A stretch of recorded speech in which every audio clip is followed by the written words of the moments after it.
Hi అండి. ఈరోజు మీకోసం ఒక కథ. మరి కథలోకి వెళ్తే, ఎన్నో ఆశలతో, ఆలోచనలతో, కోరికలతో జీవితాన్ని కొత్తగా ప్రారంభించాలని అనుకుంటూ, కొత్త కాపురాన్ని మొదలుపెట్టింది ఊర్వశి. పొద్దున్నే లేచి వంట పనుల్లో అత్తయ్యకు సహాయం చేస్తూ ఉంది ఊర్వశి. అమ్మాయి, అబ్బాయికి టైం అవుతుంది. నేను బాక్స్ కడతాను. నువ్వు అంట్లు కడుగని చెప్పి బాక్స్ కడుతూ ఉంది పార్వతమ్మ. హా, సరే అత్తయ్యా అని అంట్లు కడుగుతుంది ఊర్వశి. వీరేంద్ర, టైం అయింది, రెడీ అయ్యావా అని అరుస్తూ ఉంది పార్వతమ్మ. హా అమ్మా, అయిపోయింది వస్తున్నా అంటూ గదిలో నుంచి బయటకు వచ్చాడు వీరేంద్ర. అమ్మో, ఈయన అప్పుడే రెడీ అయ్యారా అని అనుకుంటూ గబాగబా అంట్లు తోముతుంది ఊర్వశి. ఎంత తొందరగా చేయాలనుకున్నా సింకు నిండా ఉన్న అంట్లు తోమటానికి అరగంట పట్టింది. అంట్లు కడిగేటప్పుడే వీరేంద్ర వెళ్ళిపోయాడు. పెళ్ళయ్యాక మొదటి రోజు ఆఫీస్కి వెళ్తున్నారని బయట వరకు వెళ్ళి నా చేతులతో బాక్స్ ఇచ్చి బాయ్ చెప్దామని అనుకున్నాను, కానీ పనుండటం వల్ల వెళ్ళలేకపోయాను అని మనసులో కొంచెం బాధపడుతూ, అయినా నాకు పని ఉండి వెళ్ళలేదే అనుకో, ఆయన కనీసం బాయ్ అయినా చెప్పి వెళ్ళవచ్చు కదా, అలా వెళ్ళిపోయారు అని మనసులో అనుకుంటూ బాధపడింది ఊర్వశి. పని అయిపోయింది అని మంచం మీద అలా పడుకుంటూ, పెళ్ళై 10 రోజులే కదా అయింది, ఈయన అప్పుడే వెళ్ళారు, తను లేకపోతే బోరు కొడుతుంది, ఆయన సాయంత్రం ఇంటికి త్వరగా వస్తే బాగుండు అని అనుకుంటూ ఉంది ఊర్వశి. మధ్యాహ్నం అన్నం తిన్నాక ఊర్వశి ఫోన్ రింగ్ అయింది. హలో, తిన్నావా ఊర్వశి అని అడిగాడు వీరేంద్ర. హా, తిన్నాను, నువ్వు తిన్నావా అని ఊర్వశి అడగ్గా, హా, అప్పుడేనా, నేను తినేసరికి రోజు 2:30 అయింది అని అన్నాడు వీరేంద్ర. ఏంటి అంత టైమా, అప్పటి వరకు ఆకలి వేసిద్దిగా మరంటూ దీర్ఘాలు తీసింది ఊర్వశి. వెయ్యదులే, ఈ మధ్యలో మళ్ళీ ఏదో ఒకటి తింటాను, అందుకే ఆకలి వేయదు అన్నాడు వీరేంద్ర. సరే, వర్క్లో ఉన్నావా అనింది ఊర్వశి. హా, ఇప్పుడు ఖాళీనే, కాసేపు ఆగి మళ్ళీ చేయాలి వర్క్ అన్నాడు. హా సరే, సాయంత్రం తొందరగా రా వీరేంద్ర అనింది ఊర్వశి. ఏమైంది, బోరు కొడుతుందా అని అన్నాడు. హా, నువ్వు లేవుగా, ఏదోలా ఉంది, త్వరగా రా వీరేంద్ర. హాహా అని నవ్వి, సరే వస్తాన్లే, నువ్వు రెస్ట్ తీసుకో అని కాల్ కట్ చేశాడు వీరేంద్ర. సాయంత్రం 6 గంటలు అవుతుండగా వీరేంద్ర ఇంటికి వచ్చాడు. లంచ్ బాక్స్ కిచెన్లో పెట్టి రూమ్లోకి వెళ్ళాడు. వీరేంద్ర గదిలోకి రావటం చూసిన ఊర్వశి గబగబా వీరేంద్ర దగ్గరికి వెళ్ళి తన చుట్టూ చేతులు వేసి, హమ్మయ్యా, వచ్చేసారా అనింది. ఏంటి అంత మిస్ అయ్యావా అంటూ ఇంకా దగ్గరికి లాక్కున్నాడు వీరేంద్ర. హా మరి ఎంత మిస్ అయ్యానో మీకేం తెలుసు అంటూ ఏదో చెప్పబోయి ఆపేసింది ఊర్వశి. ఏదో చెప్పాలని మొదలుపెట్టి మళ్ళీ నోరు మూసావే, చెప్పు అన్నాడు వీరేంద్ర. ఏమీ లేదండి, ముందు మీరు ఫ్రెష్ అయ్యరండి అని బాత్రూంలోకి తోసింది ఊర్వశి. ఏదో చెప్పబోయి ఆగింది, చెప్పట్లేదు, నేను చెప్పిస్తాగా అని అనుకుంటూ స్నానానికి వెళ్ళాడు వీరేంద్ర. కొంతసేపటికి అందరూ భోజనం చేసి కూర్చున్నారు. వీరేంద్ర వాళ్ళ నాన్నగారు శివయ్య భోజనం చేసి పడుకోవటానికి లోపలికి వెళ్ళారు. శివయ్య లోపలికి వెళ్ళాక వీరేంద్ర వంక చూస్తూ, ఏరా, కొత్తగా పెళ్ళయిందే, ఇంటికి వచ్చేటప్పుడు అమ్మాయికి ఒక 3 పూలు తీసుకొద్దాము అని లేదా అని అనింది పార్వతమ్మ. సోఫాలో కూర్చొని గుర్తులేదమ్మా అంటూ దీర్ఘాలు తీశాడు వీరేంద్ర. తన పక్కనే కూర్చున్న ఊర్వశి ముసిముసి నవ్వులు నవ్వుకుంటూ ఉండడం చూసి, అమ్మ చూస్తుందా లేదా అంటూ ఒకవైపు పార్వతమ్మ వంక లుక్కు వేసి చూడగా పార్వతమ్మ సీరియల్ చూడ్డంలో మునిగిపోయి ఉంది.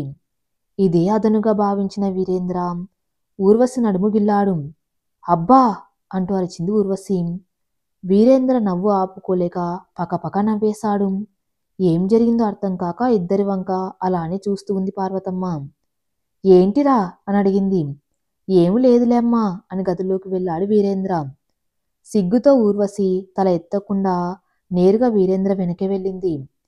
విషయం అర్థమైన పార్వతమ్మ నవ్వుకుంటూ తను కూడా పడుకోవటానికి గదిలోకి వెళ్ళింది. గదిలోకి వెళ్ళాక పడుకొని ఫోన్ నొక్కుతూ ఉన్న వీరేంద్రను చూసి, మ్యారేజ్ తర్వాత ఆఫీస్కి వాళ్ళే వెళ్ళావు కదా, ఫస్ట్ డే ఎలా ఉంది అని అడిగింది ఊర్వశి. హా, బాగానే ఉంది, స్వీట్స్ తీసుకెళ్ళాను అందరికీ అన్నాడు. ఓ అలాగా, సరే అని మరే పొద్దున వెళ్ళేటప్పుడు అంటూ సాగదీస్తూ మళ్ళీ చెప్పటం ఆపేసింది ఊర్వశి. వీరేంద్ర ఫోన్ ఆఫ్ చేసి ఇందాక నేను వచ్చాక కూడా ఏదో చెప్పబోయాగావు. ఏంటి చెప్పు అన్నాడు. అది అని మళ్ళీ సాగదీస్తూ ఉంది ఊర్వశి.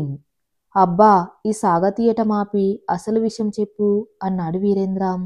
హా, అది పొద్దున మీరు వెళ్ళేటప్పుడు బండి వరకు వచ్చి బాయ్ చెప్దామనుకున్నాను. కాని పనిలో ఉండి రాకపోయాను. అయినా మీరు కూడా బాయ్ చెప్పకుండా వెళ్ళారేంటి అని అడిగింది చిన్నగా, కొంచెం బాధగా. ఓహో, అదా! నాకు బాయ్ చెప్పడం అలవాట్లేదు. మా అమ్మకు కూడా ఎప్పుడు చెప్పను. అసలు వెళ్ళేటప్పుడు అమ్మ చూసిద్దిగా. ఇంక నేను బాయ్ చెప్పాను అన్నాడు వీరేంద్ర. అవునా, సరే అని సైలెంట్గా ఉంది ఊర్వశి. అది గమనించిన వీరేంద్ర, ఏంటి సైలెంట్గా ఉన్నావు అని అడిగాడు. ఏమీ లేదు అనింది ఊర్వశి. నాకు అర్థమైంది, నువ్వు ఫీల్ అయ్యావని అన్నాడు వీరేంద్ర. అది లేదండి అని అనింది. రేపటి నుంచి నీకు బాయ్ చెప్పే వెళ్తాన్లే, ఫీల్ అవ్వకు అని అన్నాడు వీరేంద్ర. సరే అని మళ్ళీ సైలెంట్గా ఉంది ఊర్వశి. ఏంటి ఎప్పుడు లొడలొడ వాగుతూ ఇప్పుడు సైలెంట్గా ఉన్నావు? ఓహో, మల్లెపూలు తేలేదని ఫీల్ అయ్యావా అంటూ ఊర్వశిని దగ్గరకు లాక్కున్నాడు వీరేంద్ర. హా, పూలు తేకపోతే నేనెందుకు ఫీల్ అవుతాను? అదేం లేదు, బానే ఉన్నానంటూ వీరేంద్రని తోసేసింది. వీరేంద్ర నవ్వుతూ మళ్ళీ ఊర్వశిని దగ్గరకు లాక్కొని, అయినా మల్లెపూలు ఉన్నా లేకపోయినా ఏం కాదులే అంటూ బుగ్గ మీద ముద్దు పెట్టాడు. వీరేంద్రని చూస్తూ అదేంటి అని అడిగింది ఊర్వశి. అంటే అని దీర్ఘాలు తీస్తూ ఊర్వశిని ఇంకా దగ్గరికి లాక్కొని, మల్లెపూలు ఉన్నా లేకపోయినా మన పని అవుతుందిగా అనంటూ ఊర్వశి తలని ఢీకొట్టి కన్ను కొడతాడు వీరేంద్ర.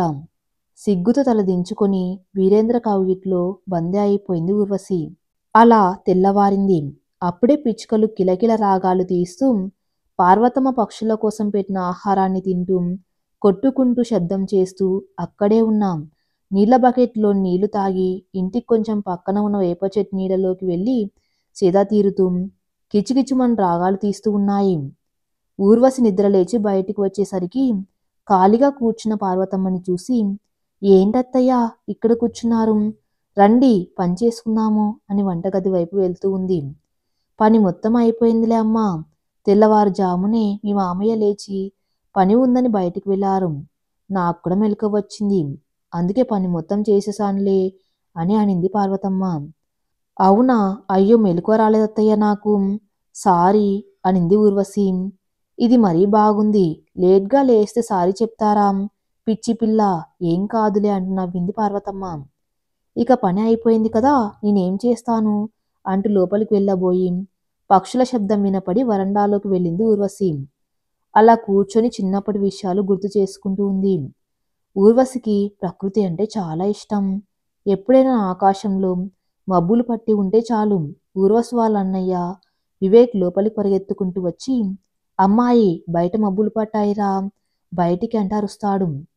అది విన్నా ఊర్వశి మొబైల్ తీసుకుని, అవునా అన్నయ్య, పద డాబా పైకి వెళ్దాము అని ఇద్దరం పైకి వెళ్ళి ఆ మబ్బులని ఊరిని ఫోటోలు తీస్తూ అక్కడే కాసేపు ఉండి ఆ చల్లగాలిని ఆస్వాదిస్తూ ఉంటారు.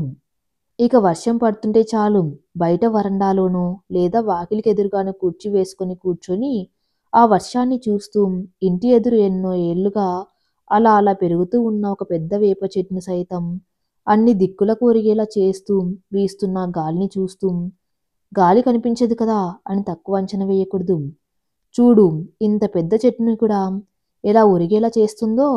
అయినా కూడా ఆ కనిపించని గాలి ఏం చేసినా దృఢంగా నిలబడి ఈ చెట్టు ఎలా ఉందో అలాగే జీవితంలో ఎన్ని కష్టాలు ఒడిదుడుకులు వచ్చినా ఆ చెట్టులో దృఢంగా ఉండాలి. కాసేపటికి ఆ గాలి వెళ్ళిపోయినట్టే కొన్నాళ్ళకి ఆ కష్టాలు కూడా మన జీవితంలో నుండి వెళ్ళిపోతాయి అని అనుకుంటూ ఆ ప్రకృతి చేసే వింతలు చూస్తూ ఉంటుంది ఊర్వశి. అలా వరండాలో కూర్చొని ఉన్న ఊర్వశిని చూసి, ఏంటి అమ్మాయి, పక్షులతో ఏం మాట్లాడుతున్నావు? మాకు కూడా చెప్పు, మేం మాట్లాడతాము అంటూ వెటకారంగా అంటాడు వీరేంద్ర. ఏం లేదండి, ఊరికే అలా కూర్చున్నాం అంతే, అయినా వాటితో ఏం మాట్లాడతాము? మీరు మీ వెటకారాలు అంటూ దీర్ఘాలు తీసింది ఊర్వశి. ఏమో, నీకు ప్రకృతి అంటే ఇష్టంగా అలాగే ఆ పక్షుల భాష కూడా వచ్చేమో అని అంటున్నా అన్నాడు మళ్ళీ వెటకారంగా. చాలే ఆపండి, ఇక వెక్కిరించింది చాలు. వెళ్ళి బ్రష్ చేసి రండి, టిఫిన్ తిందాము అని వీరేంద్రని తోసింది ఊర్వశి. వీరేంద్ర వెళ్ళాక మళ్ళీ అక్కడే కూర్చొని ఆ పిల్ల పిచ్చుకలు చేసే గోలను చూసి చిన్నతనంలో చేసిన ఇంకొక విషయం గుర్తు చేసుకుంటుంది ఊర్వశి. ఊరోస్ వాళ్ళ నాన్న బ్రహ్మయ్య, అమ్మ సరస్వతమ్మ. ఊరోస్ వాళ్ళ నాన్నగారు వ్యవసాయం చేస్తారు. ఆయన వ్యవసాయం చేస్తారే గాని పిల్లల్ని ఆ పొలం పనుల జోలికి మాత్రం అస్సలు వెళ్ళనివ్వడు. చిన్నతనంలో ఊర్వశికి పొలానికి వెళ్ళేది చక్కగా కూర్చొని తినడానికి అనుకుని, అమ్మా నాన్న నేను వస్తాను, ఈరోజు స్కూల్ లేదుగా, నేను వస్తానని గోల చేసింది. ఇక చేసేది లేక ఊర్వశితో పాటు వివేక్ని కూడా తీసుకెళ్లారు. పొద్దున టిఫిన్ కూడా తినకుండా నేను పొలంలోనే తింటాను అంటూ బాక్స్ కట్టించుకొని మరీ పొలానికి వెళ్ళింది ఊర్వశి. ఊర్వశి అసలు పొలానికి వెళ్ళేది అక్కడ ఉన్న పెద్ద పెద్ద చెట్లను చూస్తూ, ఆ చెట్టు నీడలో కూర్చుని తింటూ అక్కడి వాతావరణం ఆస్వాదించడానికి. ఇక అక్కడికి వెళ్ళాక తినడం అయిపోయిన దగ్గర నుంచి వచ్చే వరకు అమ్మా నాన్న ఇక వెళ్దాము అంటూ గోల చేసేది ఊర్వశి. తీసుకెళ్ళకపోతే ఒగ్గోలా, తీసుకెళ్తే ఒగ్గోలా అనుకుంటూ ఊర్వశి చేసే అల్లరికి మురుసుకుంటూ విసుక్కుంటూ ఉండేవాళ్ళు బ్రహ్మయ్య, సరస్వతమ్మ. ఇలా అన్ని గుర్తు తెచ్చుకుంటూ ఆ పిచ్చుక పిల్లలు చేసే గోలని చూస్తూ నవ్వుకుంది ఊర్వశి. ఇక ఊర్వశి అక్కడి నుంచి లేచి లోపలికి వెళ్ళి వీరేంద్రకి బాక్సు పెట్టి టిఫిన్ ప్లేట్లో పెట్టి రెడీగా ఉంచింది. వీరేంద్ర తిని రెడీ అయ్యి ఆఫీస్కి బయలుదేరాడు. రేయ్, ఈ రోజైనా వచ్చేటప్పుడు పూలు తీసుకొని రారా అంది పార్వతమ్మ. ఊర్వశి వీరేంద్రలిద్దరూ ఒకరినొకరు చూసుకుని నవ్వుకున్నారు. సరే అమ్మా అని అంటూ ఊర్వశికి బాయ్ చెప్పి ఆఫీస్కి వెళ్ళాడు వీరేంద్ర. సాయంత్రం అయింది. ఈ రోజేంటి 7 అయినా ఇంకా రాలేదంటూ ఊర్వశి వీరేంద్రకి ఫోన్ చేసింది. ఫోన్ లిఫ్ట్ చేసి, హా ఊర్వశి, దారిలో ఉన్నాను, వస్తానులే అని అన్నాడు వీరేంద్ర. హా సరే అండి అని చెప్పి కాల్ కట్ చేసింది ఊర్వశి. వీరేంద్ర ఇంటికి వచ్చాక లంచ్ బాక్స్లో పూలు ఉన్నాయి, వెళ్ళి తీసుకో అని గదిలోకి వచ్చి ఊర్వశితో చెప్తాడు. అవునా అంటూ వంటగదిలోకి వెళ్ళి పూలు తెచ్చుకొని, ఏంటండోయ్ ఈరోజు మర్చిపోకుండా తెచ్చారంటూ వీరేంద్ర వంక కళ్ళెగరేస్తూ చూసింది ఊర్వశి. ఈ రోజు కూడా మర్చిపోయాను, మన గదిలోకి వచ్చాక గుర్తుకొచ్చింది, మళ్ళీ వెనక్కి వెళ్ళి సెంటర్లో తీసుకొచ్చాను అని అన్నాడు వీరేంద్ర. ఊర్వశి వీరేంద్ర కళ్ళి కనుబొమ్మలు ముడివేస్తూ చూసి, అంతేలేండి, మీకు ఇంట్లో ఉంటేనే మేము గుర్తుంటాము, బయటికి వెళ్తే మేమెందుకు గుర్తుంటాము అని బుంగమూతి పెట్టుకుంది. అబ్బా అదేం లేదు, నాకు గుర్తులేదు పూలమాట, అయినా తెచ్చాను కదా ఇప్పుడేంటి, అయినా నాకు వాటితో పని లేదని నేను చెప్పాను కదా అని అంటూ కన్ను కొట్టి ఊర్వశిని దగ్గరికి లాక్కుంటాడు వీరేంద్ర. ఊర్వశి సిగ్గుతో కూడిన నవ్వుతో, సరేలేండి ముందు వెళ్ళి స్నానం చేసిరండి అంటూ వీరేంద్ర నుదుటి మీద ముద్దు పెట్టింది. అలా కొన్నేళ్లు సంతోషంగా గడిచాయి.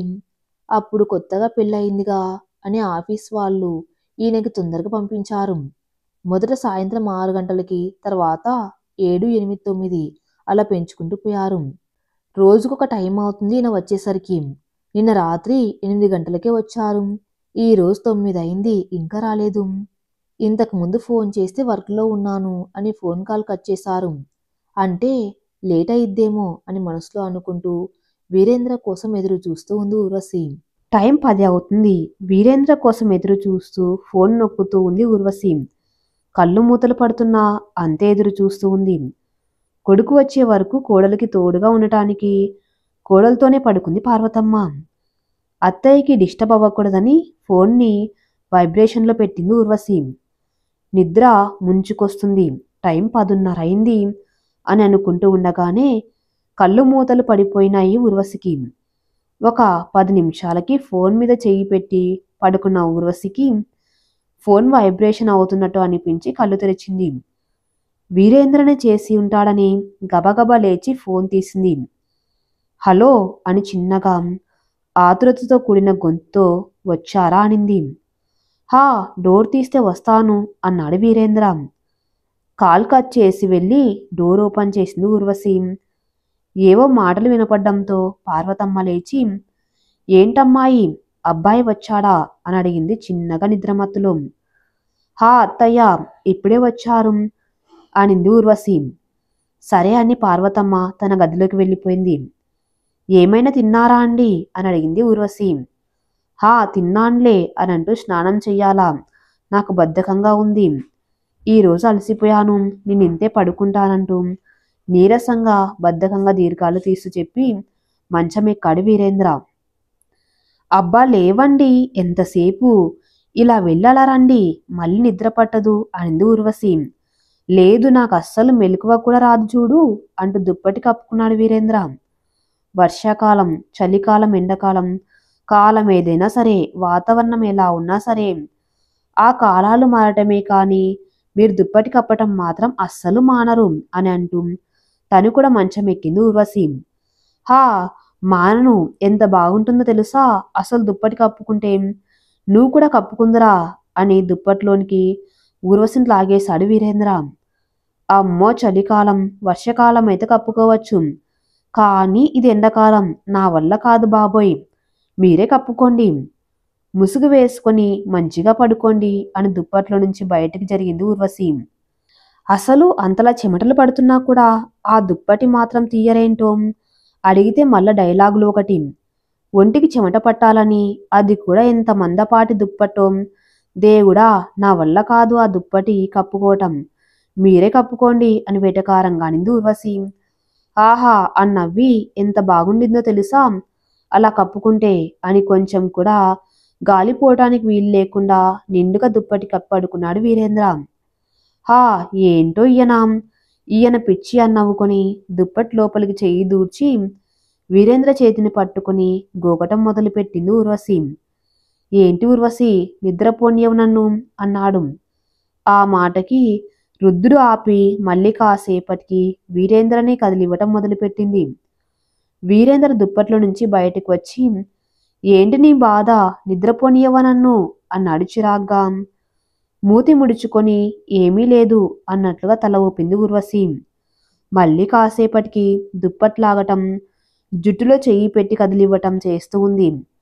వీరేంద్ర కోపంతో, అసలు పొద్దున్నుంచి ఆఫీసులో వర్క్ చేసి వచ్చాడే, అలసిపోయి ఉంటాడే అని లేదు నీకు, ఓ కదిలిస్తావు ఏంటి అని అడిగితే మాట్లాడవు, ఏమీ లేదని అడ్డంగా తల ఊపుతావు, నీ గోల నీదే, నోరు తెరిచి చెప్పడానికి ఏమైంది అసలు అని అరుస్తాడు. ఊర్వశి ఏడవకూడదని మనస్సులో అనుకుంటూ ఉన్నా వీరేంద్ర కోపాన్ని చూసరికి కన్నీళ్లు ఆపుకోలేక కళ్ళ వెంట బరాబరా కారిపోతున్నాయి. మిమ్మల్ని వదిలి ఒక క్షణం కూడా దూరంగా ఉండలేను, అలాంటిది మీరు ఆఫీస్కి పొద్దుననగా వెళ్ళి ఎప్పటికి వస్తున్నారు, అప్పటి వరకు ప్రతి క్షణం, ప్రతి నిమిషం, ప్రతి గంట మీ గురించి ఆలోచిస్తూ గడుపుతున్నాను. ఈ టైంకి తను అన్నం తిని ఉంటారు, ఈ టైంలో తను వర్క్ చేసుకుంటూ ఉంటారు, వర్క్ చేసేటప్పుడు నేను ఆయనకు గుర్తొస్తానా, ఇలా ప్రతి క్షణం మీ గురించి ఆలోచిస్తాను. ఏం చేయను మరి, మీరంటే నాకు అంత ప్రేమ, అది ఎలా చెప్పాలో అర్థం కాదు. పొద్దుననగా వెళ్ళారు కదా, అన్ని గంటలు మీకు దూరంగా ఉండి మీరు వచ్చాక మీరు దగ్గరగా ఉండాలి, మీతో చాలా చెప్పాలి అని అనుకున్నాను, కానీ మీరు అలసిపోయి అని ముసుగు వేసుకొని పడుకున్నారు. కానీ నా మనస్సు మాత్రం మీకు దూరంగా ఉండటానికి ఒప్పుకోవటం లేదు, అందుకే ఇలా కదిలిస్తున్నాను అని మనసులో అనుకుంటూ కళ్ళల్లో సముద్రం ఉందేమో అన్నట్లుగా కళ్ళ నీళ్లతో నిండిపోయి ఆ కళ్ళ నుంచి కన్నీళ్లు అలా వస్తున్నట్టు ఆగకుండా వస్తున్నాయి. ఇది చూసిన వీరేంద్ర కళ్ళు తుడుస్తూ, ఇప్పుడెందుకు ఇంతలా ఏడుస్తున్నావు, ఏడవకు, మరి నేను అలసిపోయానని చెప్పాను కదా, నువ్వు అలా కదిలిస్తే కోపం రాదా నాకు చెప్పు అని చిన్నగా అంటాడు. సరే ఏడవకు, ఏంటి చెప్పు ఇప్పుడు అని అడిగాడు వీరేంద్ర. ఊర్వశి ఏమీ లేదు అని తల అడ్డంగా ఊపి మూతి ముడుచుకొని తన చూపుడు వేలిని తన బుగ్గ మీద పెట్టుకుని వీరేంద్ర వంక చూసింది. అది చూసిన వీరేంద్ర ఏమైందన్నాడు. ఊర్వశి ఆ వేలుని తన బుగ్గ మీద అలాగే ఉంచి బుంగమూతి పెట్టుకొని అని మూలిగింది. వీరేంద్రకి విషయం అర్థమై పకాపక నవ్వి, దీనికా ఇందాకటి నుంచి నన్ను కదిలించి నోరు తెరిచి అడగవచ్చుగా అని మళ్ళీ నవ్వాడు. హా అని దీర్ఘాలు తీస్తూ, నేను ఇలా చెప్తాను అని బుంగమూతి పెట్టుకుని అనింది ఊర్వశి. దానికి వీరేంద్ర మళ్ళీ నవ్వి, అబ్బో సిగ్గే అని ఊర్వశి నడుము కిందిగా చెయ్యి వేసి దగ్గరకు లాక్కొని బుగ్గ మీద ముద్దు పెట్టుకున్నాడు. ఊర్వశి సిగ్గుతో కూడిన నవ్వు నవ్వి వీరేంద్రకి ఇంకా దగ్గరగా జరిగి కౌగులించుకొని వీరేంద్ర నుటి మీద ముద్దు పెట్టి, I love you so much for ever and ever అని అనింది. వీరేంద్ర కూడా ఐ లవ్ యూ టు అని ఊర్వశిని కౌగులించుకున్నాడు. సరే ఇక నిద్రపోండి, రేపు మళ్ళీ ఆఫీస్కి వెళ్ళాలిగా అని అనింది ఊర్వశి. ఇక వీరేంద్ర నిద్రలోకి జారుకున్నాడు. తెల్లారింది. ఊర్వశికి కడుపులో కొంచెం నొప్పిగా, చిరాగ్గా ఏదోలా ఉంది. వీరేంద్ర నిద్రలేచి మంచం మీద కూర్చొని ఉన్న ఊర్వశిని చూసి, ఏమైంది అంత నీరసంగా చిరాగ్గా ఉన్నావు అని అడిగాడు. ఏం లేదండి, ప్రతి నెల వచ్చేదే, కొంచెం కడుపులో నొప్పిగా ఉంది అంది ఊర్వశి. ఓ అవునా, సరే మరి ఎందుకు లేచావు నువ్వు? పడుకో, ఈ రోజుకి మీ అత్తగారు చూసుకుంటారులే ఇంట్లో పనులు, నేను చెప్తాను అని అన్నాడు. సరే అండి అని ఊర్వశి దుప్పటి కప్పుకొని పడుకుంది. కాసేపటికి పార్వతమ్మ రూంలోకి వచ్చి, అమ్మాయి లేచి మొహం కడుక్కొని కొంచెం టిఫిన్ తిని మళ్ళీ పడుకుందువు గాని లే అని లేపింది. ఊర్వశి టిఫిన్ తిని కాసేపు అలా మంచం మీద ముడుచుకుని కూర్చుంది. వీరేంద్ర త్వరగా రెడయి ఆఫీస్కి బయలుదేరాడు. సరే ఊర్వశి, జాగ్రత్త, తిని పడుకో అని నుదుటి మీద ముద్దు పెట్టి బాయ్ అని చెప్పి ఆఫీస్కి వెళ్ళిపోయాడు. వీరేంద్ర వెళ్ళాక, సరే అమ్మా, నువ్వు కూడా కాసేపు పడుకో, అంట్లు ఒకటి ఉన్నాయి, అవి నేను కడుగుతానులే అని చెప్పి తలుపు మూసి వెళ్ళింది పార్వతమ్మ. సరే అత్తయ్య అని మంచం మీద దుప్పటి కప్పుకొని వాలిపోయింది ఊర్వశి. మధ్యాహ్నం అయింది. కడుపులో నొప్పి ఇంకా ఎక్కువైంది కానీ తగ్గలేదు. పైగా ఇప్పుడు ఇంకా తలనొప్పి కూడా పుడుతుంది. అన్నం తినాలని కూడా లేదు అని చిరాగ్గా మనసులో అనుకుంది. ఇంతలో పార్వతమ్మ తలుపు తెరిచి, అమ్మాయి లేచావా, రా అన్నం తిందువనింది. లేదత్తయ్యా, తినాలని లేదు, బాగా తలనొప్పిగా ఉంది, నాకు వద్దు అనింది ఊర్వశి. కొంచెం తిందువుగాని రా, తినకపోతే ఓపిక ఉండదు అని వంటగదిలోకి వెళ్ళి ప్లేట్లో భోజనం పెట్టి ఊర్వశికి ఇచ్చింది. ఊర్వశి బలవంతంగా అన్నం కొంచెం తిని వెళ్ళి పడుకుంది. కాసేపటికి వీరేంద్ర ఊర్వశికి ఫోన్ చేసి, ఎలా ఉంది ఇప్పుడు అని అడిగాడు. లేదండి, తలనొప్పి కూడా ఉంది అని అనింది ఊర్వశి. అవునా, సరే పడుకో అయితే, తిన్నావా అని అడిగాడు. హా తిన్నాను అని చిన్నగా నింది. సరే ఉంటా, నువ్వు రెస్ట్ తీసుకో అన్నాడు వీరేంద్ర. హలో అని ఆతృతగా వీరేంద్ర అనింది ఊర్వశి. హా ఏంటి చెప్పు అన్నాడు వీరేంద్ర. ఈవినింగ్ తొందరగా వస్తారా, మీతో ఉండాలని ఉంది నాకు అని నెమ్మదిగా అనింది ఊర్వశి. హా సరే ట్రై చేస్తానని చెప్పి బాయ్ అని చెప్పి కాల్ కట్ చేశాడు. సాయంత్రం 3 గంటలకు వీరేంద్ర వాళ్ళ నాన్నగారు శివయ్య నిద్ర లేచి టీవీ చూస్తున్నారు. అమ్మాయికి ఎలా ఉంది, బానే ఉందా ఇప్పుడు అని అడిగాడు పార్వతమ్మని. లేదండి, తలనొప్పిగా ఉందట అమ్మాయికి అనింది పార్వతమ్మ. సరే నేను వెళ్ళి కొబ్బరి నీళ్ళు తీసుకువస్తాను, కొంచెం తగ్గిద్ది నొప్పి అని అన్నాడు శివయ్య. హా సరే తీసుకొని రండి అనింది పార్వతమ్మ. ఒక 10 నిమిషాలకి పార్వతమ్మ ఊర్వశి దగ్గరికి వెళ్ళి, అమ్మాయి లేచి ఈ కొబ్బరి నీళ్లు తాగు, కొంచెం నీరసం తగ్గుతుంది అని అనింది. సరే అత్తయ్య అని కొబ్బరి నీళ్లు తాగి మళ్ళీ పడుకుంది ఊర్వశి. సాయంత్రం 7 గంటలకు వీరేంద్ర ఇంకా రాలేదేంటి అని కుర్చీలో ముడుచుకొని కూర్చొని ఎదురు చూస్తూ ఉంది ఊర్వశి. ఫోన్ తీసుకుని వీరేంద్ర కాల్ చేసింది. వీరేంద్ర ఫోన్ లిఫ్ట్ చేయలేదు. ఈ రోజు కూడా లేట్ అయ్యిద్దేమో ఈయనకి. అబ్బా అని ఏదో నొప్పుట్టిన దానిలాగా కొంచెం మెల్లిగా అరిచి పొట్ట పట్టుకుంది ఊర్వశి. ఏంటో నాకు నీరసంగా ఉన్నప్పుడు ఆయనతో ఉండి ఆయన ఒళ్ళో తల పెట్టుకొని పడుకోవాలని అనిపిస్తుంది. అలా పడుకుంటే నాకు ఎంత నొప్పి వచ్చినా సరే ఆ నొప్పి కన్నా ఎక్కువగా ఆయన నాతో ఉన్నారన్న సంతోషమే ఎక్కువగా ఉంటుంది. ఆయన నాతో ఉంటే నాకంత ధైర్యంగా ఉంటుంది. ఆయన కోసం ఇలా ప్రతిరోజు, ప్రతి గంట, ప్రతి నిమిషం, ప్రతి క్షణం ఆలోచిస్తూ ఎదురు చూస్తూ ఉంటాను అని అనుకుంటూ, ఈయనకి శని ఆదివారం ఆఫీస్కి సెలవు ఇస్తారు కానీ ఇంట్లోనే వర్క్ ఫ్రమ్ హోమ్ లాగా చేపించుకుంటారు. అసలు బయటికి వెళ్ళడానికి కూడా కుదరదు. మేమిద్దరం కలిసి బయటికి వెళ్తే ఎంత బాగుంటుందో, ఆయనతో అలా సరదాగా గడపాలన్నా కుదరట్లేదు. ఇంకా ఎన్నాళ్ళు ఎదురు చూడాలో అనుకుంటూ ఆయన ఎప్పుడు వస్తారో ఏమో అని అనుకుంటూ ఉంది ఊర్వశి. అలా టైము 9:30 కావస్తుంది. వీరేంద్ర ఇంటికి వచ్చాడు. వీరేంద్ర కోసం ఎదురు చూసి చూసి పొట్ట పట్టుకుని అలసిపోయినట్లుగా నీరసంగా మంచం మీద పడుకొని నిద్రపోతుంది ఊర్వశి. ఊర్వశిని చూసి కదిలించడం ఎందుకులే అనుకొని చప్పుడు చేయకుండా వెళ్ళి స్నానం చేసి వచ్చి మంచం మీదకి ఎక్కుతున్నాడు. వీరేంద్ర మంచం ఎక్కుతుంటే కిర్రుమని మంచం శబ్దం వినిపించి మెలకువలోకి వచ్చింది ఊర్వశి. లేచావే, పడుకో అన్నాడు వీరేంద్ర. వచ్చేసారా అనింది ఊర్వశి. హా ఇప్పుడే వచ్చాను. నీకెలా ఉంది ఇప్పుడు అని అడిగాడు. హా కడుపులో నొప్పి కొంచెం పర్లేదు కానీ తల నొప్పిగా ఉంది అని అనింది ఊర్వశి చిన్నగా నీరసంగా. అవునా ఆగు అని మంచం దిగి ఓ గుడ్డ తీసుకుని చన్నీళ్లతో ఆ గుడ్డను తడిపి ఊర్వశి తల మీద పెట్టి ఇప్పుడు పడుకో, రేపటికి తగ్గుతుందిలే అని అన్నాడు వీరేంద్ర. ఊర్వశి వీరేంద్ర ప్రేమని చూసి కళ్ళలో నీళ్లతో వీరేంద్రని కౌగిలించుకుంది. ఊర్వశి కళ్ళలో నీళ్లు చూసి వీరేంద్ర పిచ్చిదానా దీనికేడుస్తారా, తగ్గుతుందిలే అనన్నాడు ఇంకొంచెం దగ్గరకు తీసుకొని. మీరు నా మీద చూపించే ప్రేమకి ఆ కన్నీళ్లు నొప్పి వల్ల కాదు అని అనింది. ఓహో అందుకు కూడా కన్నీళ్లు వస్తాయా అని చిన్న నవ్వు నవ్వి బుగ్గ మీద ముద్దు పెట్టాడు వీరేంద్ర. ఊర్వశి హా అని చిన్నగా నవ్వింది. తొందరగా రమ్మన్నావు కదా కానీ నాకు కుదరలేదు, వర్క్ ఎక్కువగా ఉంది అని అన్నాడు వీరేంద్ర. హా నేను అనుకున్నాను మీరు ఫోన్ లిఫ్ట్ చేయలేకపోతే అని అనింది ఊర్వశి. ఊర్వశి జుట్లో చెయ్యి పెట్టి తల నిమురుతూ సరే ఇక పడుకో, రేపటికి తగ్గుద్దులే అని అన్నాడు వీరేంద్ర. కాసేపటికి ఊర్వశి నిద్రలోకి జారుకుంది.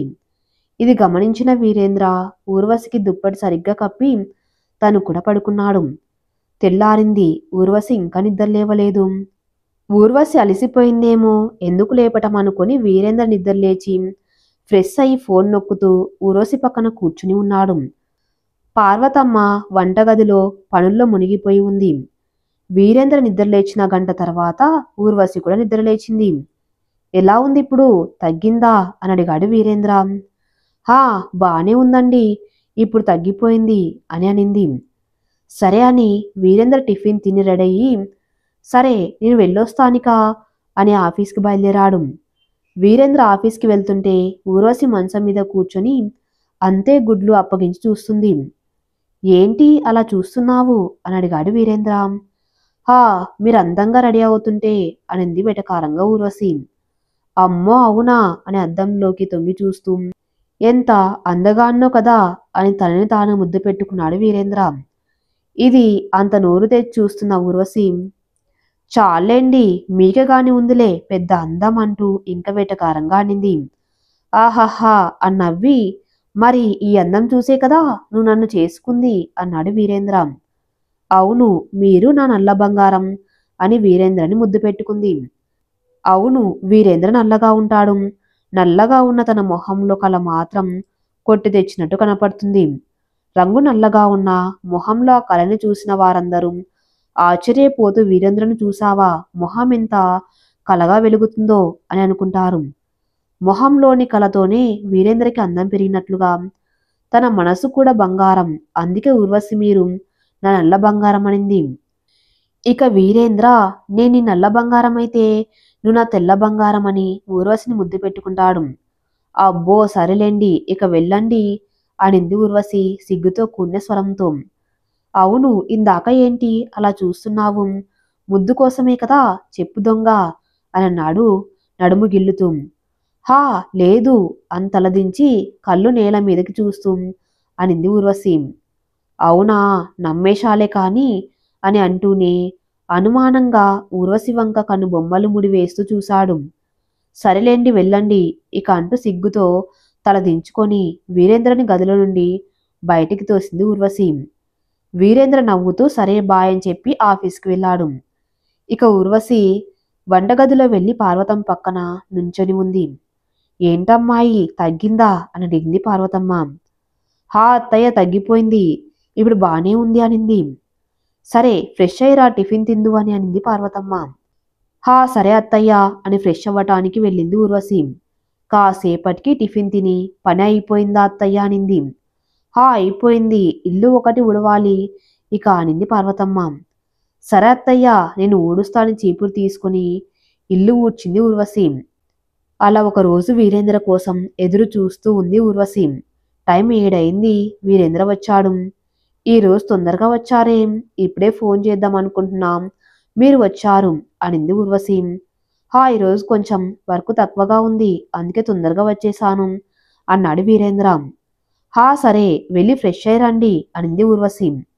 కాసేపటికి వీరేంద్ర ఫ్రెష్ అయి వచ్చాక ఇద్దరు వాళ్ళ గదిలో కూర్చొని ఉన్నారు. ఊర్వశి ఏమండి ఒకటి అడగనానింది. ఏంటి చెప్పు అన్నాడు వీరేంద్ర. ఇప్పుడు నేను కొన్ని అడుగుతాను, వాటికి టకటక అని సమాధానం చెప్పాలి. అది కూడా నిజమే అనింది ఊర్వశి. హా అడుగు అని అన్నాడు వీరేంద్ర. హా అని గొంతు సరిచేసుకుని ముందు ఏమడగాలని ఆలోచించి చించి ఫస్ట్ వన్, మీరు పెళ్లికి ముందు ఎవరినైనా ప్రేమించారా? లేదు, అయినా నాకు ఎవరు పడతారు అని అన్నాడు వీరేంద్ర. అబ్బా నేను పడ్డాగా చాలే అనింది ఊర్వశి నవ్వుతూ. ఓకే సెకండ్ వన్, మీకు మందు అలవాటు ఉందా? హా నీకు తెలుసుగా, ఎప్పుడో ఇయర్లీ వన్స్, అది కూడా పెళ్లి కాకముందు. పెళ్ళయ్యాక అస్సలు తాగలేదు అన్నాడు వీరేంద్ర సూటిగా. హా తెలుసులే అనింది ఊర్వశి.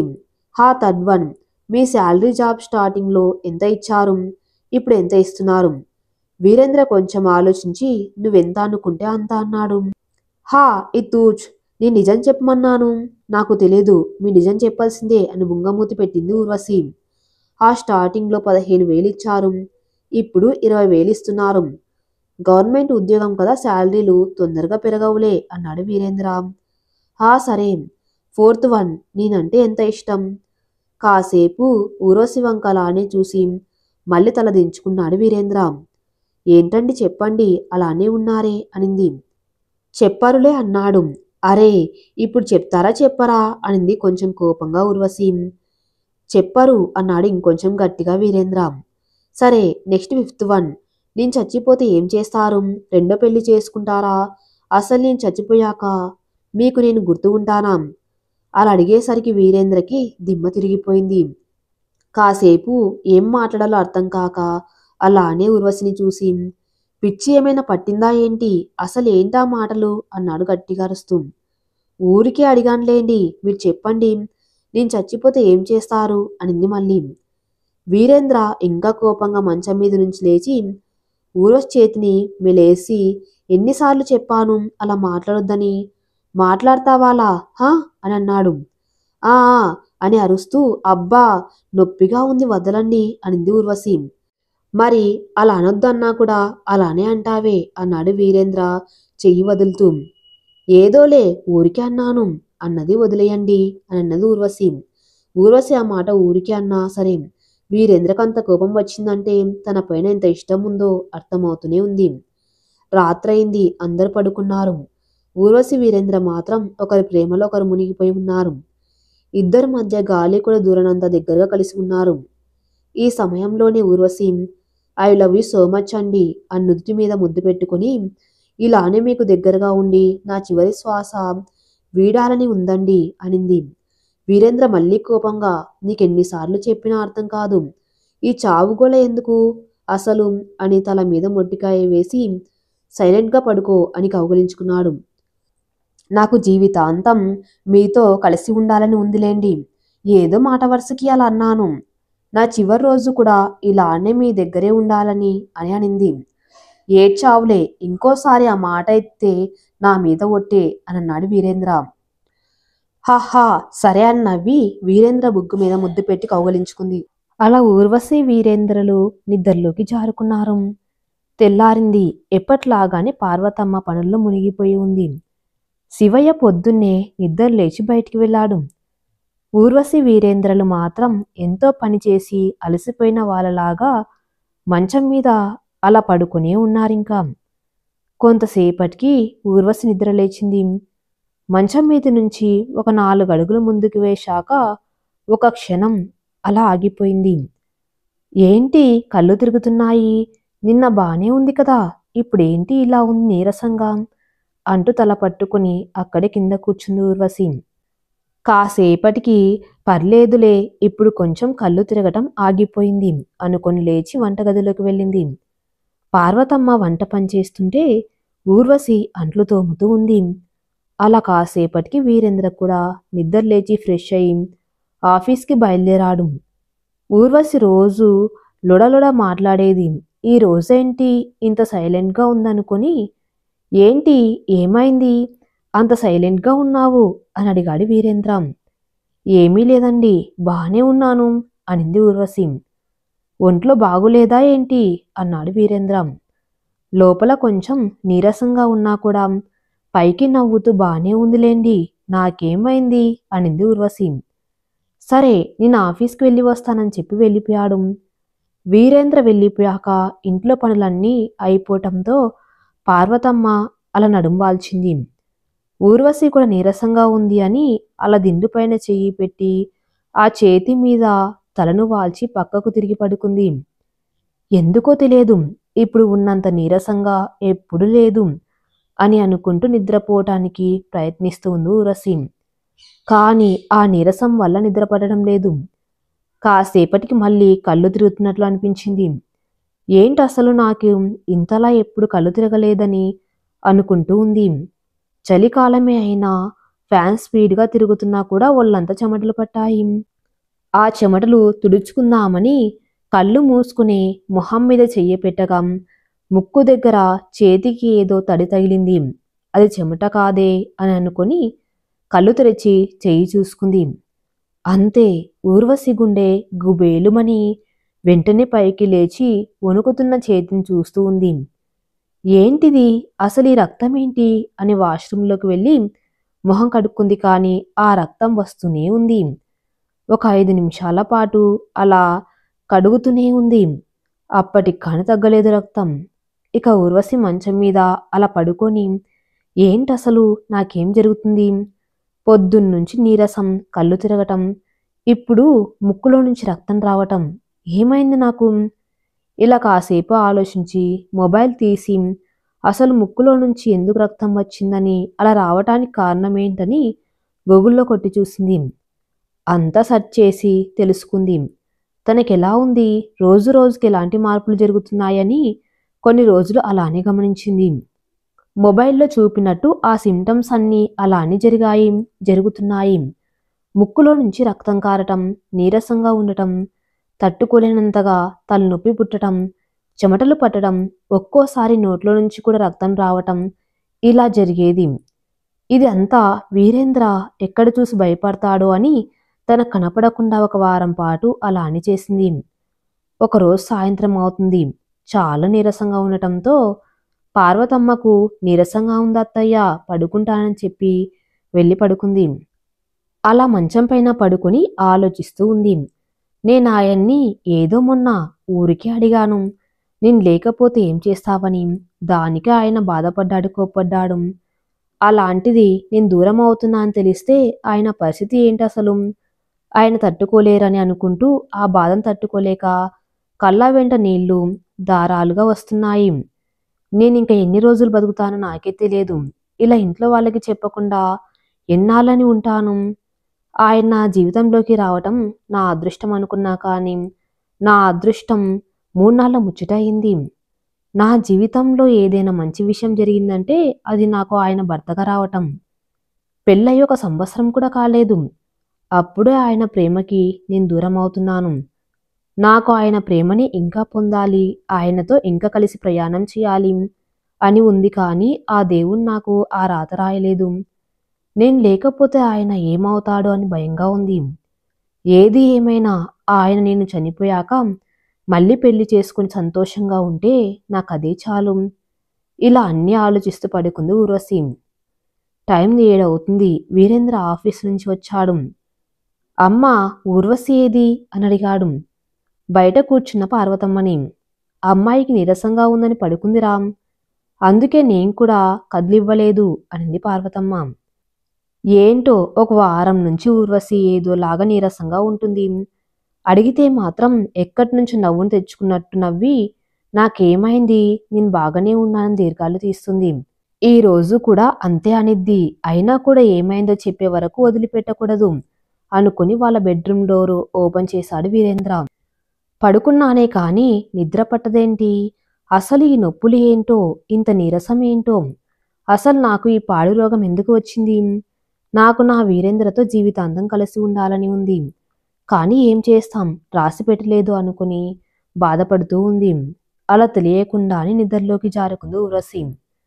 వీరేంద్ర తలుపు తీయగానే ఊర్వశిని చూసి పడుకుందేమో అనుకున్నాడు. కానీ వీరేంద్ర దగ్గరికి వచ్చి చూసేసరికి ఊర్వశి అని గట్టిగా అరిచాడు.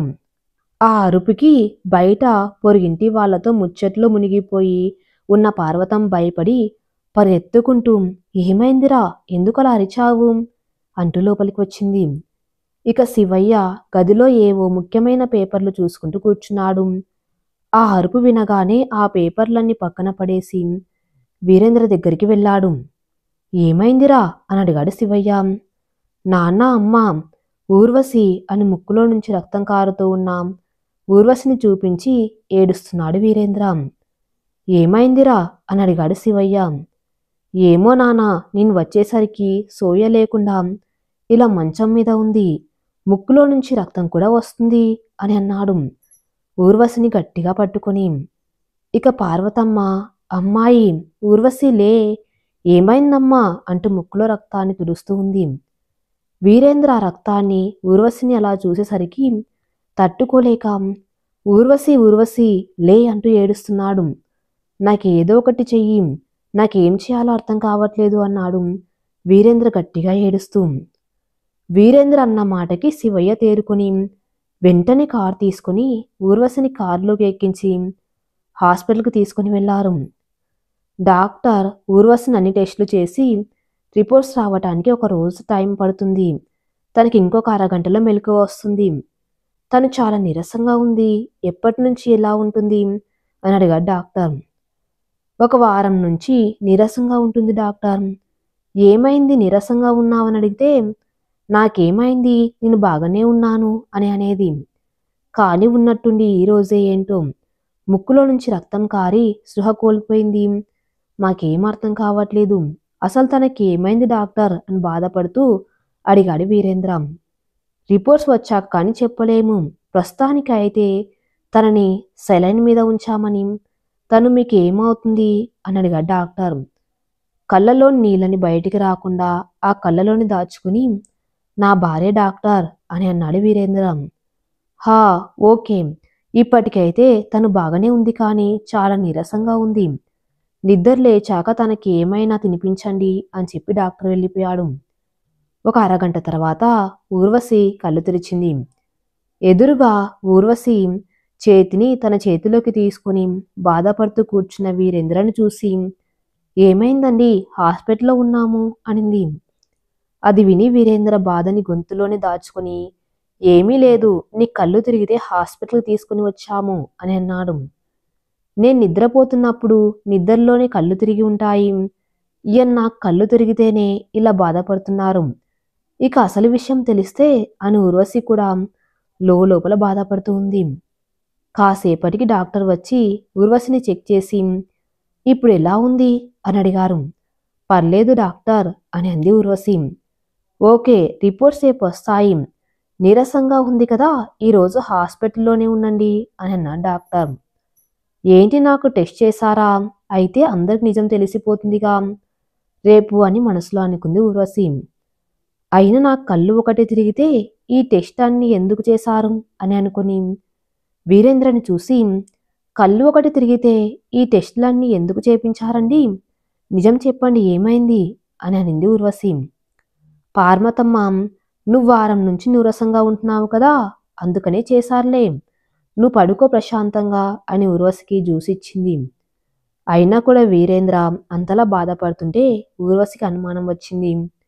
ఏంటి ఈయన ఒక కళ్ళు మాత్రమే తిరిగితే ఇంతలా బాధపడరు, ఏదో జరిగింది, నాకు మొన్న కళ్ళు తిరుగుతున్నట్లు అనిపించినప్పుడు ముక్కులో రక్తం కారింది, ఇప్పుడు కూడా అలానే ఏమన్నా రక్తం కారిందా ఏంటి, అందుకే ఈయన ఇంతలా బాధపడుతున్నారా అని ఆలోచిస్తూ ఉంది ఊర్వశి.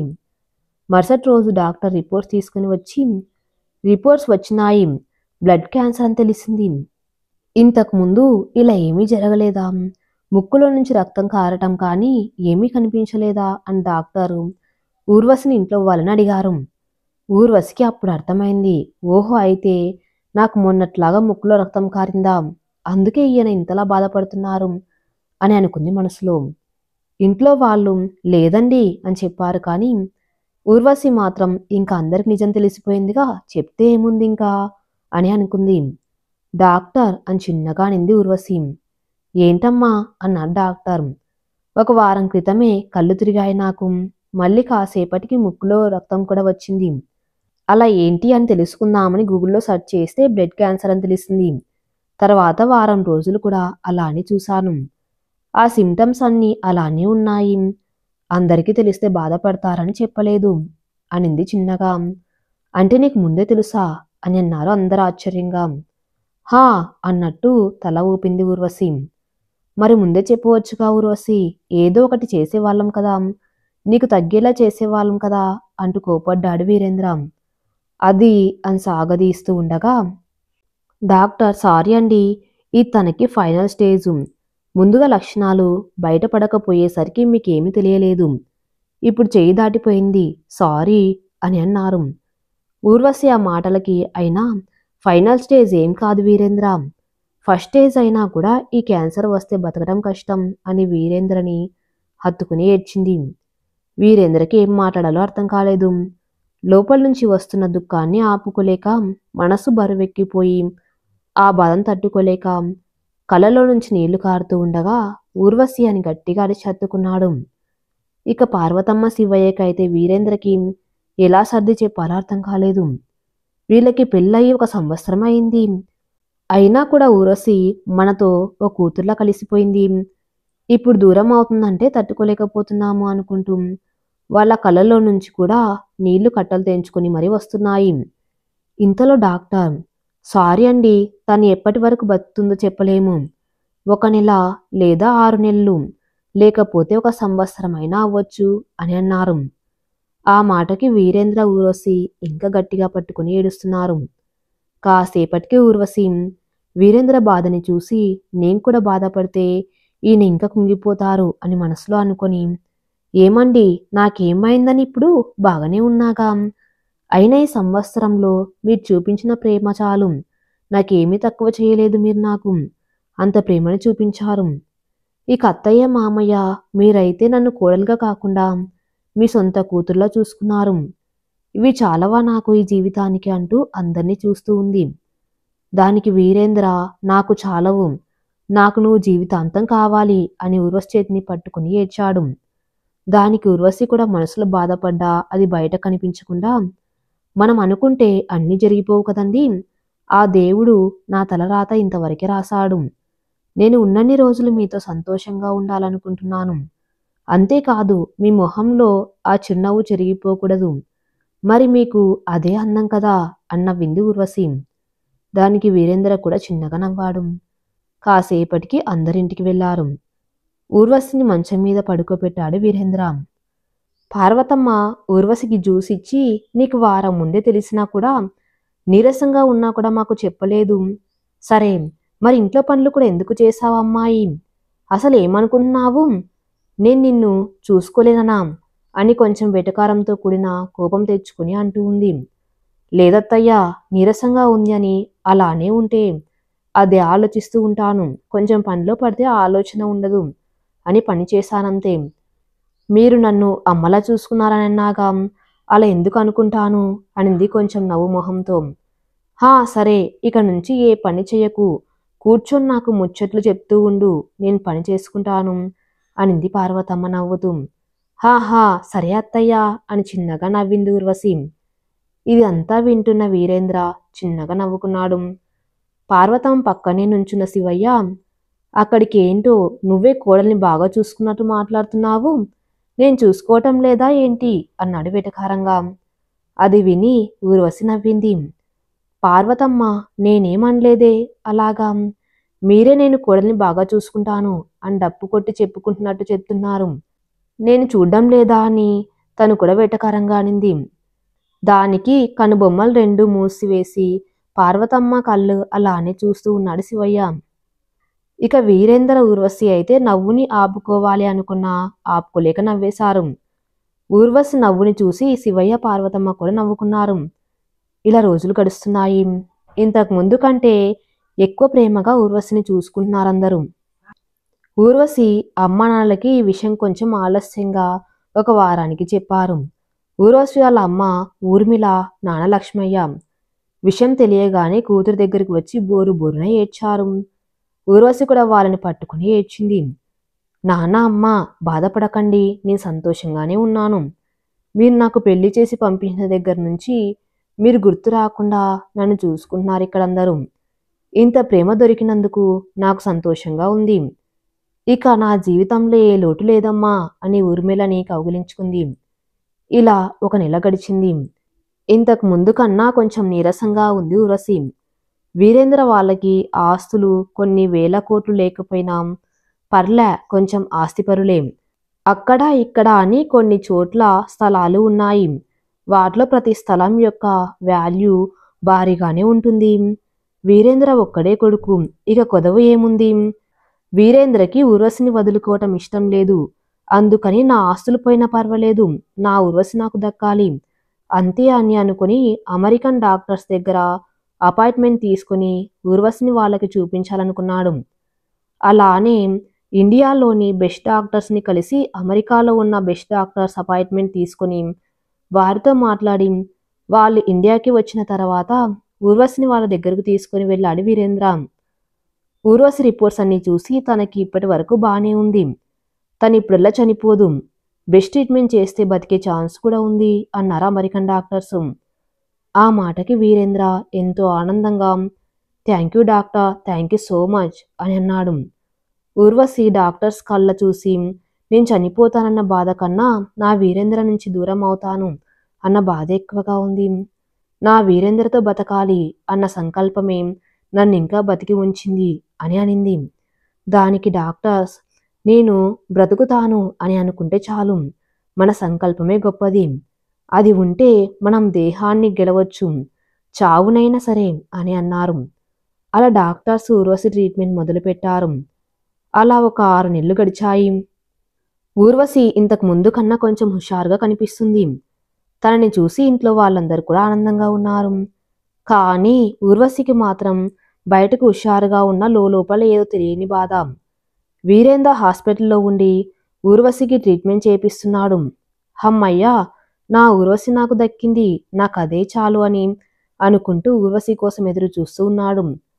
ఉర్వశి ట్రీట్మెంట్ అయిపోయాక వచ్చి వీరేంద్ర పక్కన కూర్చుంది. డాక్టర్స్ ఇద్దరిని లోపలికి పిలిచారు. బ్లడ్లోని క్యాన్సర్ని తీయటానికి బ్లడ్ మొత్తం క్లీన్ చేసి మళ్ళీ వేరే బ్లడ్ ఎక్కించాము, ఇంకా కీమోస్ కూడా పెడుతున్నాము. కీమోస్ పెట్టేటప్పుడు చాలా నొప్పిగా ఉంటుంది, కానీ భరించాలి తప్పదు అని అన్నా డాక్టర్. ఆ మాటకి నా వీరేంద్రతో బతకటానికి ఎంత కష్టమైనా సరే ఓర్చుకుంటాను అనింది ఉర్వశి. వీరేంద్ర కళ్ళలో నీళ్లు తిరిగాయి. ఉర్వశి కూడా కళ్ళలో నీళ్లతో వీరేంద్ర చెయ్యి పట్టుకుని మనం జీవితాంతం కలిసే ఉంటాము కదా వీరేంద్ర అనింది. హా, తప్పకుండా ఉంటాము అని అన్నాడు వీరేంద్ర కూడా ఉర్వశి చెయ్యి పట్టుకుని. ఇక డాక్టర్స్ కూడా ఖచ్చితంగా నువ్వు బతుకుతావు, ఈ ట్రీట్మెంట్ కొంచెం ఓర్చుకుంటే అని అన్నారు. దానికి వీరేంద్ర మొహం వెలిగిపోయింది. కానీ ఉర్వశి మాత్రం ఎందుకో అంత సంతోషంగా లేదు. అది గమనించిన వీరేంద్ర ఏమైంది అని అడిగాడు. ఏమీ లేదు అన్నట్లు తల అడ్డంగా ఊపింది ఉర్వశి. కాసేపటికి ఇద్దరు ఇంటికి వచ్చాక ఏంటి ఉర్వశి అలా ఉంది, ఏమైంది మళ్ళీ తనకి అని అనుకుంటూ ఉర్వశి ఏమైంది అలా ఉన్నావు అని అడిగాడు వీరేంద్ర. నన్ను క్షమించు వీరేంద్ర అనింది ఉర్వశి. ఏమైంది, ఎందుకు అలా అంటున్నావు అన్నాడు. ఈ బ్లడ్ క్యాన్సర్ వల్ల నేను నిన్ను తండ్రిని చేయలేకపోతున్నాను అని బాధపడింది ఉర్వశి. ఈ విషయం గురించా నువ్వు ఇంతలా బాధపడుతుంది? నేను డాక్టర్ని అడిగాను ఈ విషయం గురించి, నీకు పూర్తిగా తగ్గాక ఒక 6 ఏళ్ల వరకు పిల్లలు పెట్టుకోవద్దట, ఆ తర్వాత అంత మామూలే, ఏం బాధపడకు అని అన్నాడు వీరేంద్ర. ఏంటి 6 ఏళ్ళ అని సాగదీసింది ఉర్వశి. హా అవును, మరి నీకు పూర్తిగా తగ్గాక నువ్వు మామూలుగా ఇంతకు ముందులాగా అవ్వాలంటే టైం పడుతుంది కదా, అయినా ఇప్పుడు ఏమైంది మనకి, ఏమన్నా వయసు అయిపోయిందా ఏంటి అని. నేనైతే ఇంకా యంగ్ బాయ్నే, మరి నీ సంగతి నాకు తెలియదమ్మా అని అన్నాడు వెటకారంగా వీరేంద్ర. హా, నేను కూడా యంగ్ గర్ల్నే అని ఉర్వశి మూతి ముడుచుకుని అనింది. దానికి వీరేంద్ర నవ్వి హా మరి ఇంకేం, అప్పుడు చూసుకోవచ్చు పిల్లల గురించి, ఈలోపు నీకు పూర్తిగా తగ్గాక మనం మన మ్యారేజ్ లైఫ్ని ఎంజాయ్ చేద్దాం అని అన్నాడు వీరేంద్ర ఉర్వశిని దగ్గరికి తీసుకొని. హా అని వీరేంద్రని కౌగిలించుకుంది ఉర్వశి. అలా 1 సంవత్సరం గడిచింది. ఉర్వశికి పూర్తిగా తగ్గిపోయింది. ఇప్పటి వరకు తనెంత నరకం అనుభవించిందో ఇప్పటి నుంచి అంత బాగుంటుంది అన్నాడు డాక్టర్స్. అంటే డాక్టర్స్ నాకు క్యాన్సర్ పోయిందా అనింది ఉర్వశి. హా పోయిందమ్మా, మరి 1 సంవత్సరం పాటు కిమియోలు ఎక్కిస్తున్నాం. ఆ నొప్పిని తట్టుకుని మరి నీ క్యాన్సర్ని నువ్వు ఓడించావు. మేం ట్రీట్మెంట్ మాత్రమే చేశాము, కానీ నువ్వంత ఓర్పుగా ఉన్నావు. అందుకే నీకు పూర్తిగా తగ్గిపోయింది అని అన్నారు డాక్టర్సు. ఇక వీరేంద్ర ఊర్వశికి సంతోషంతో కళ్ళ వెంట నీళ్లు ఆగలేదు. నువ్వింకా నాతోనే జీవితాంతం ఉంటావు ఊర్వశి అని అన్నాడు ఆనందంతో. ఊర్వశి కూడా హా అవును అన్నట్లు తల ఊపింది కళ్ళలోని నీళ్లతో.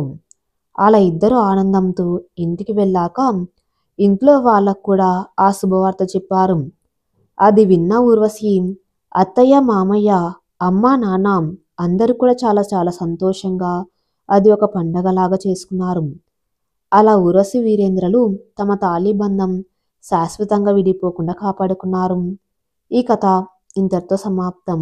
మరిన్ని మంచి స్టోరీస్ కోసం నా ఛానల్ని ఫాలో అవుతూ ఉండండి. Thank you for listening.